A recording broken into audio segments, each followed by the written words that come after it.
to realize though that in Nocturne decks, all your units are probably fearsome. So yeah, then you're not really giving them a keyword. You're just giving them, you know, +1 attack because they already have fearsome. But yeah, good card, cool card. Let's see the next. 9 mana 0/0. Yo, the new Tri-Beam High Roll. I have +1/+1 for each card you've drawn this game. I can only be blocked by enemies with 4 or more power. What? Okay, turn 9. What the hell? On turn 9, this is gonna be at least a 9/9. Okay, it's never gonna be a 0/0, but if this gets hit with a Hush, if you Equinox Iberos, it just dies. It's like if this gets silenced, it dies on the spot. What? This is a super cool card though, wow. That's such a fun card for Bilgewater. I love this. This might already be like my favorite new Darkin weapon. That's so funny. Yeah, no, this is great. This is really, really funny. You're like playing the weapon early to draw a bunch of cards. It's just like 2 mana, and when I'm attacking, I draw 1 fleeting. And that's decent. You know, that's all right. That's not great. It's not fantastic. But it's, you know, Bilgewater can make use of that. So you're playing a deck with a lot of draw, and then on turn 9, you play this big boy, and he can't be blocked by enemies with 4 or more power. He can't be blocked by enemies with 3 or less power, rather. It's like super fearsome as well. I like this. I like this. This actually does make a lot of sense with Nocturne. If we get a Nocturne Bilgewater deck, I will be over the moon. That is such a cool direction. TF Zillion, oh, fantastic. That would be such a good angle. TF Zillion would love these cards. The time bombs, that's so good. It's awesome. But yeah, if it gets silenced, it dies. So, you know, if you're playing against Targon, probably just keep playing the weapon and not Iberos. All right, next card. Next card. Yeah, the cards today look really hype. Test of Spirits. That sounds like an Alawi card. 1 mana focus, Bilgewater. Give an enemy vulnerable this round. If it dies this round, deal 1 to the enemy nexus. Hey, do you guys remember this card called Exhaust? When we all thought that Exhaust was going to be a fantastic card. I like this. This is Alawi's E from League of Legends, yeah. I kind of think this is cute. I kind of think it's cute, but I don't think it's very good. It's like you want to play this in Plunder. Why did we... Oh, this is insane for Burble. You're right. Burble can get another vulnerable card. Now they have Shakedown, You've been warned, and they have Test of Spirit. Yeah, that's good. That's actually really good. List is better? Not necessarily. Oh, list? The list? I don't think so. No. But it's cute if you can like play this at focus speed without a real downside like Shakedown to instantly start a free attack with list. That is true. But yeah, focus makes all the difference here. It's a cute card, but you are not gonna main deck this. Bilgewater though has a lot of ways to generate this card with coral creatures, purple fish. You're gonna see this card a bunch if these cards are still good. Okay. Scrappy's Partsapalooza, a 2-mana landmark from Bandle City. When I'm discarded, summon me. When you summon a Mecha Yordle, grant it a random keyword. No way! Oh my god! They did it! They actually did it! They gave Mecha Yordles a real card to discard! Oh my god, I love this card! It's probably not even like an insanely good card, but oh my god, that's so cool. Yo, I love this card. This card was made for me. Holy hell, this is awesome. I love this so much. It's been so hard playing Mecha Yordles because you're like stuck in this awkward space where you're playing stuff like Bomber Twins, you're playing Yordle Squire just so you can get discard fodder. This is a card you have to main deck, which does feel pretty bad. But you're discarding it with your Mecha Yordle generator, and then when you play that Mecha Yordle, you get an upside. It's such cool, like, smooth synergy. I like that. Yeah, Rumble is a Mecha Yordle too. So yeah, I think if you discard with Rumble, it should instantly get a random keyword. This is fantastic. This is the kind of variety I'm here for. Hell yeah. If this gave stats, if this gave like +1 attack or +1 health, I think it would actually be broken. But this is the exact same thing they did with Yasuo Landmark. Yasuo Landmark is such amazing design, and this comes very, very close to that. I don't think it's gonna be as good at like making an entire archetype suddenly playable, because Yasuo and Katarina was pretty real for a while, and even right now, I think it's a pretty good meta counter. This does the exact same thing for Mecha-Yordles. This is the card I've been waiting for. Really, really cool. Yeah, all this card needed was when I'm summoned, draw a Yordle. Draw a Rumble, I mean. That's what we needed. Elusive Rumble. Yeah, imagine if Scout was still in the pool and you could just give Rumble Scout with this. The ultimate high roll. This gets generated by Bomber Twins. Oh, I'm still playing Bomber Twins in my Mecha-Yordle deck just for this card. That's fantastic. That's so good. All right, sweet. Awesome card. I love this. Definitely going to be playing a bunch more Mecha-Yordles. So good. 2 mana slow from Freljord. Fracture. Deal 1 to everything or destroy a unit's equipment. Oh no. They gave Freljord an actual good card. No, this is a good card. I don't think it's busted, but this is a really good card. The fact it's 2... Yeah, sure, it's slow, but Freljord has never really cared about it that much. This is a really good card. Slow Ice Shard, yeah, but it's 1 mana less, and it can destroy units' equipment. This is good. This is a real card. This is also... If Ornn has card draw, if Ornn Jax was a deck... Well, I shouldn't say Jax, because Jax really sucks. But if Ornn can find a home, this will probably be played with Ornn. Like, Ornn has a surprising amount of access to board players, especially with his champion spell too. You play Fracture... You get so much versatility and control in the early stages. The deck is just lacking good card draw. If that's something the deck can patch up, and you know, if you don't just lose the game for playing a 7 mana unit, I don't know. This is a good card. This is a really, really good card. We've also seen all the Darking card from yesterday, the Cultist cards. There were a couple of good Freljord cards in there too. I would not be surprised if it's gonna end up being something like Varus Ornn. I think Varus Ornn has quite a lot of potential compared to something like Jax Ornn that seemed to be intended. Yeah, it's a Havilanche. Havilanche! There we go. Yeah, this is good. This is a great card. Very, very good. If Freljord is playable, this card will be very good. And it'll probably be a big part of the reason why Freljord is playable. Aggro just got gutted hard. I think you were patched too late for that. That was last patch when Decimate became 6 mana. Okay.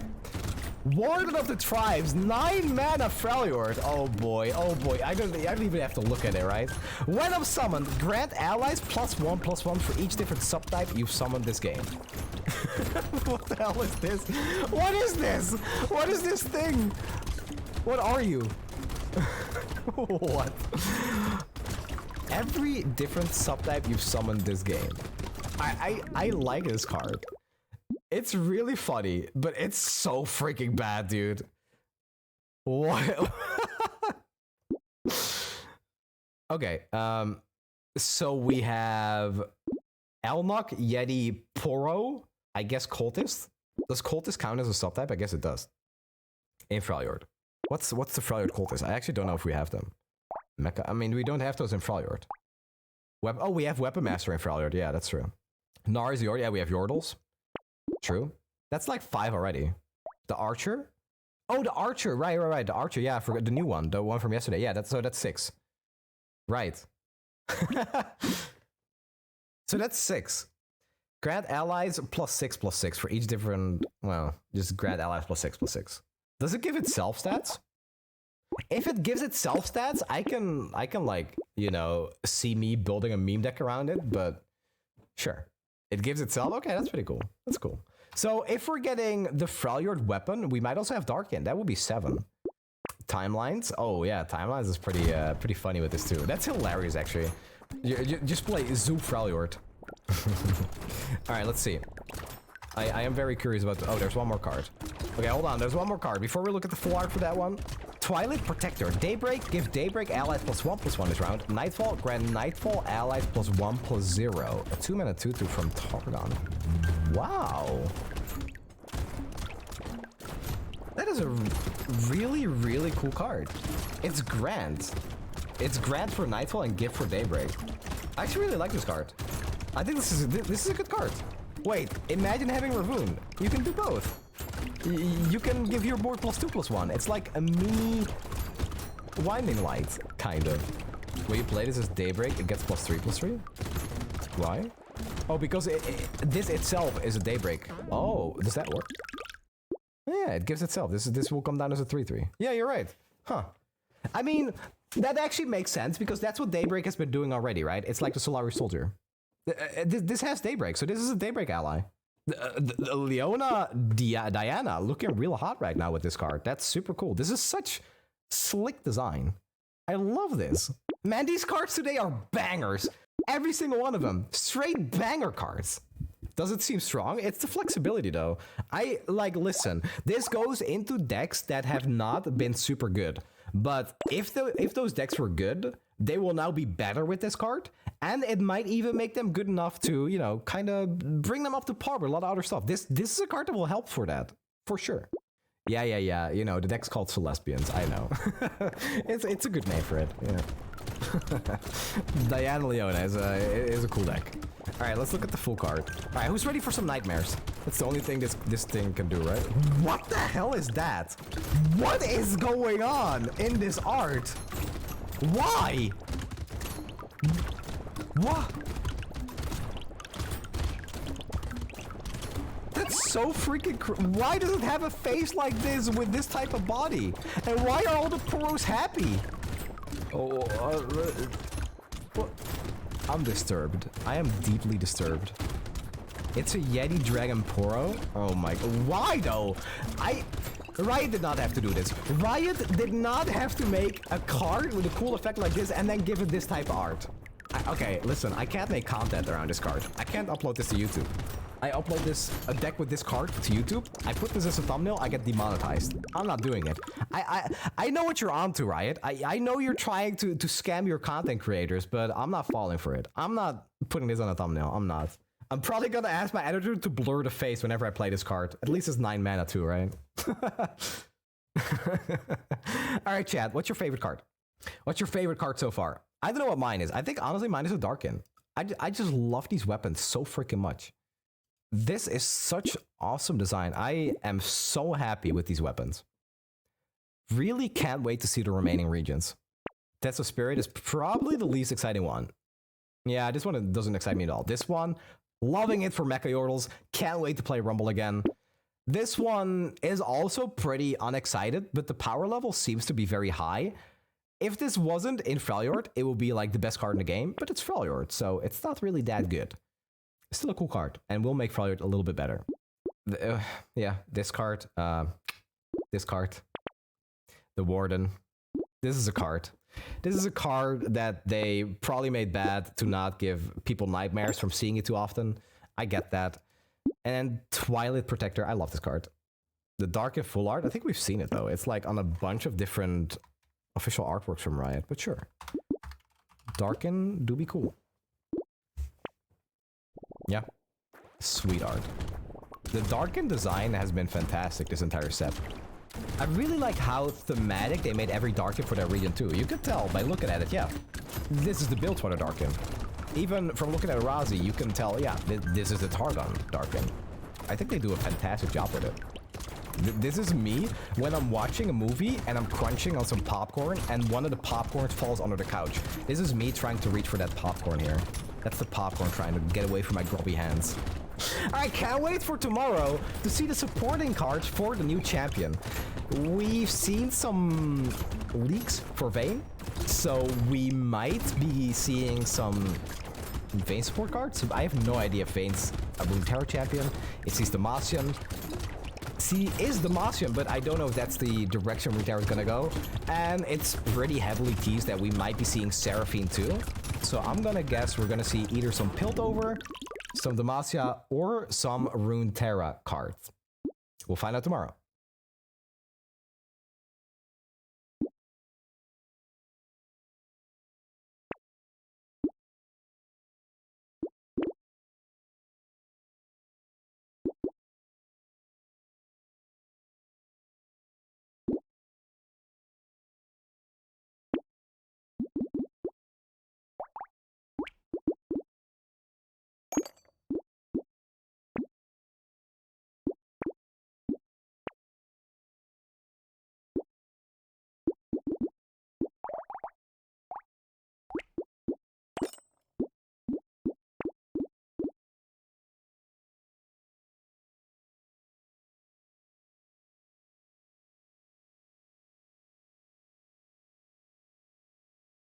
Muslims who are inspired by terrorism. Otherwise, there's just peace and harmony between BJP and Islam.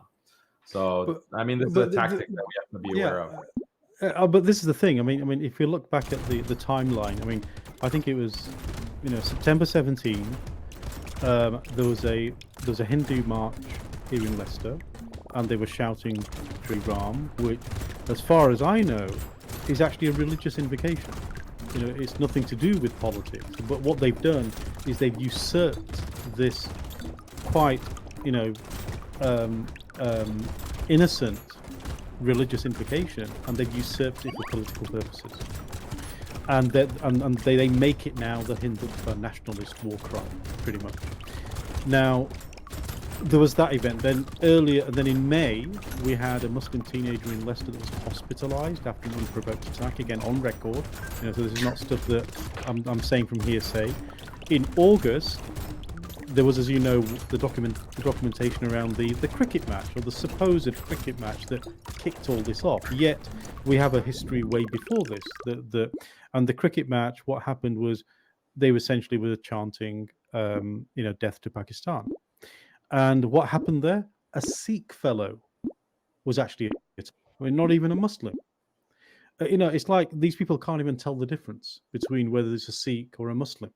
I mean, this is how blind they are. And in response to these sequence of events that had been happening and bubbling away for a while, a group of Muslim men did hold protests. This is true.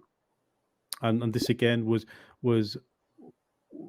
again what I'm trying to say is this is not a UK problem alone, by the way.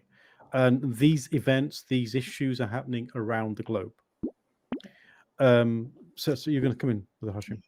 I just wanted to play a short clip of that rally in Leicester. I think there's a group called the Hindutva Watch, and they have put together quite a nice clip. So Hindutva. So before you play, who is Hindutva Watch, and why do we believe them? Why should we believe them? Well, I've seen the same clips on reputable platforms, so they've just put it together in one. That's all. Okay, all right. So this isn't anything we've put together, No. right? This is an independent channel that actually is focused on collecting and collating actions that Hindutva are doing around the world. Yeah. I mean, this was mainly in Leicester. Of course, but Hindutva Watch as a group, they're yes. actually looking around the world, right? Good.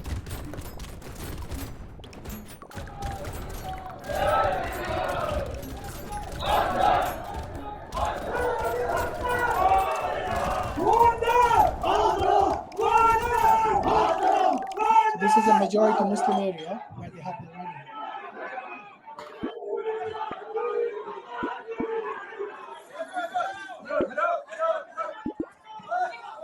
They're beating up shopkeepers.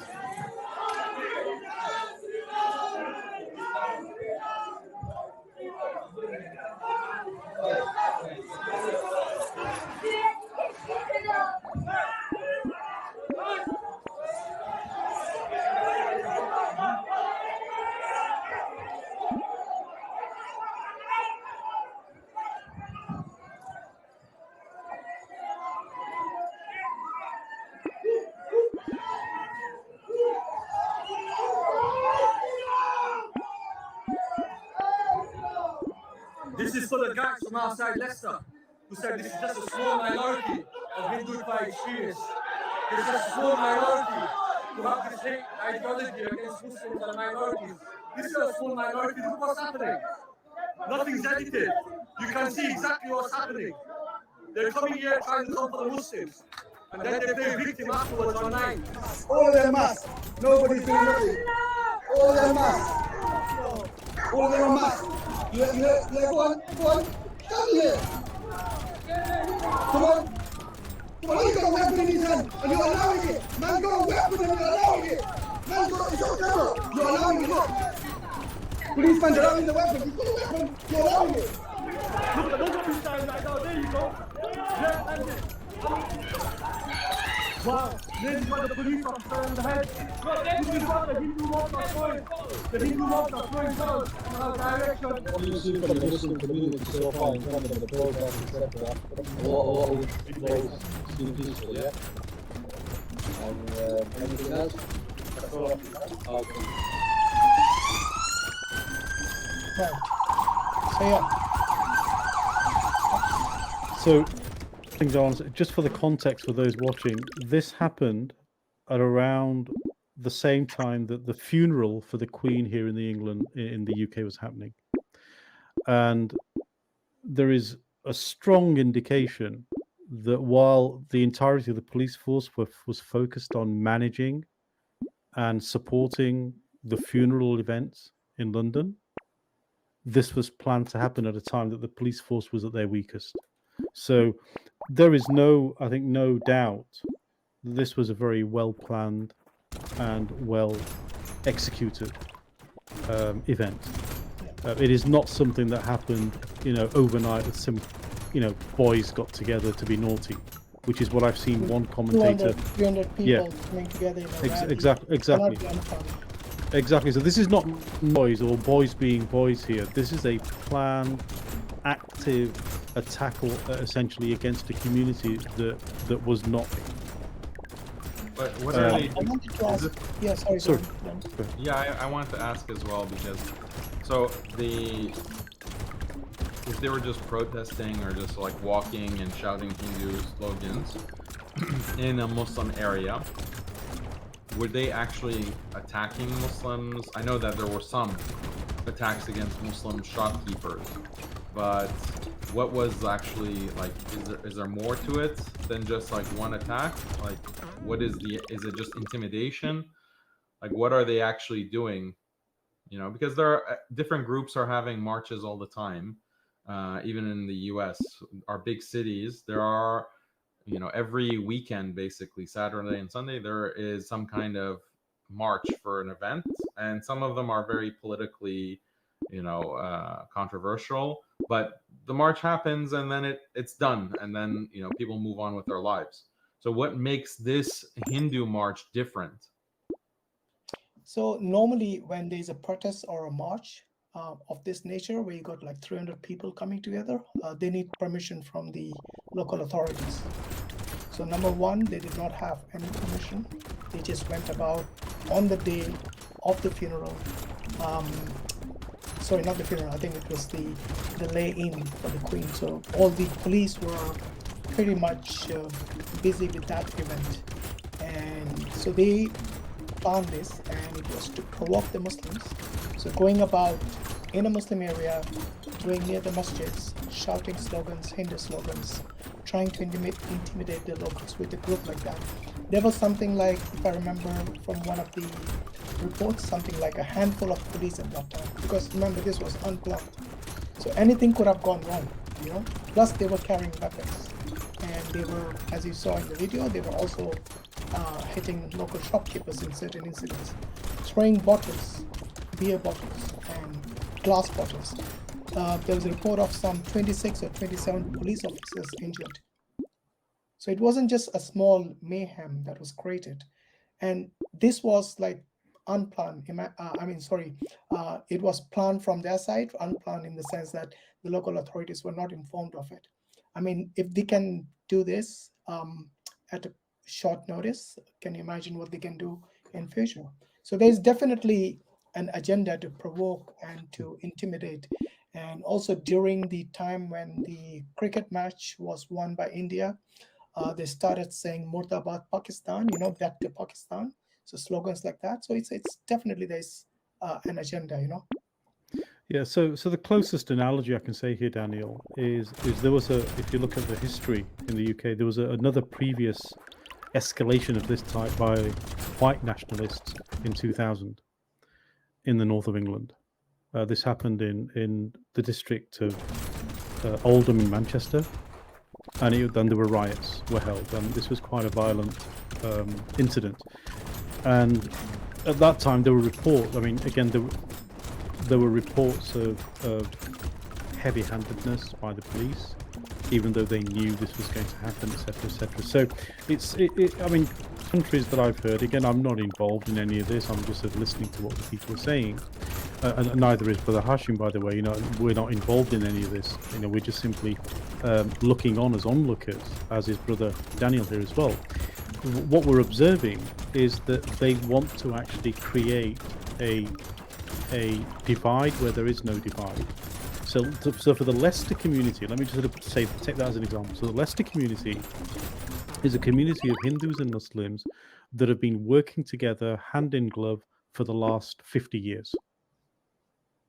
They've been through trials and tribulations, of course, as all communities do, but they've worked through all of their differences to have a society that is, to all intents and purposes, an amicable and peaceful. And what this group has done is gone into a situation that's taken 50 years to develop, and they've literally overnight are trying to stoke the flames to create something that doesn't exist. And then that. Oh, sorry to interrupt. Go ahead. No, go ahead. You're going to comment.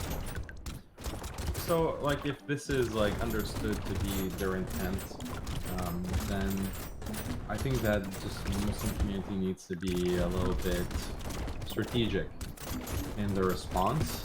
And the fact of the matter is that the mainstream media is not going to portray Muslims in a favorable light.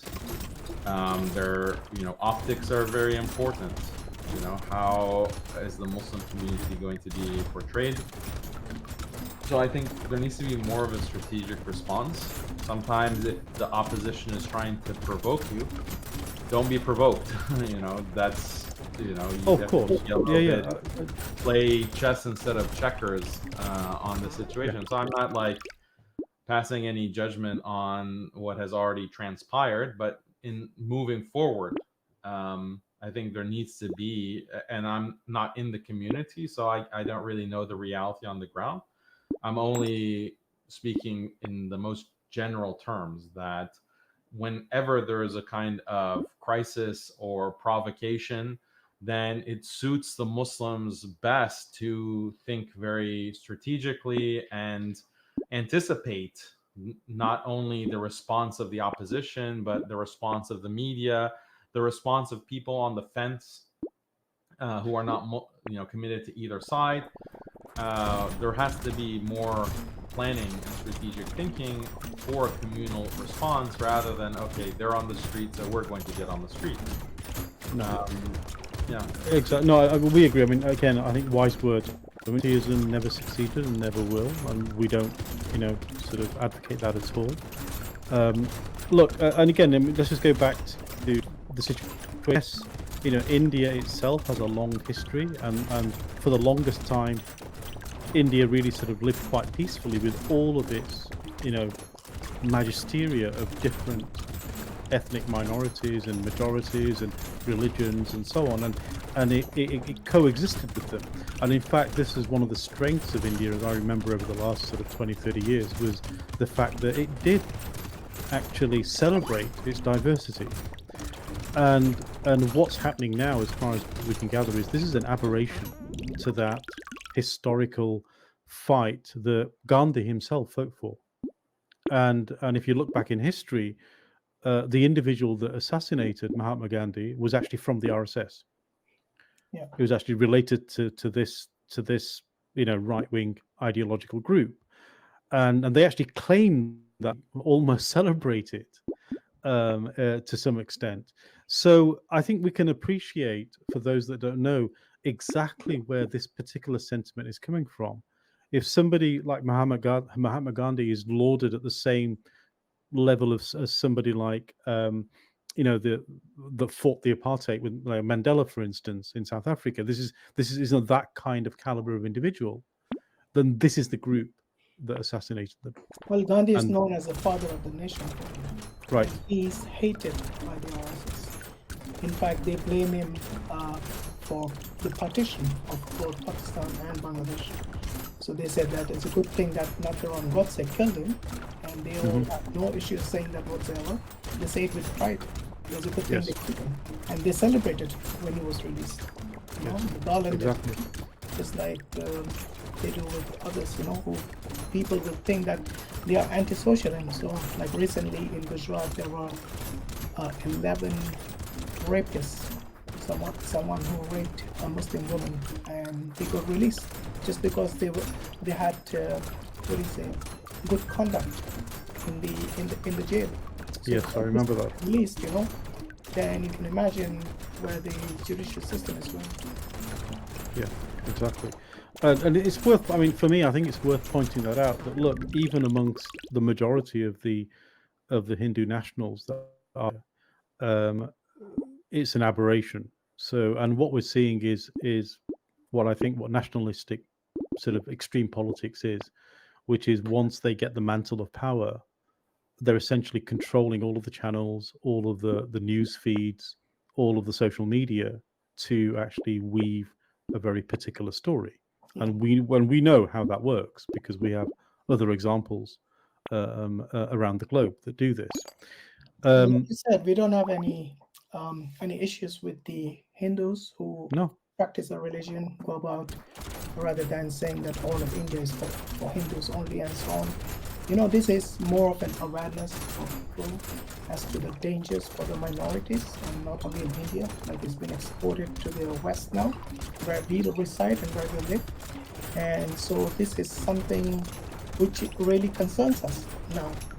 I mean, we had streams on this channel about demystifying Hinduism, that is to understand from the perspective of the scriptures, from the scholars and so on, was to get to know about the religion, because in India there are 200 million Muslims, which is more than many countries in the world.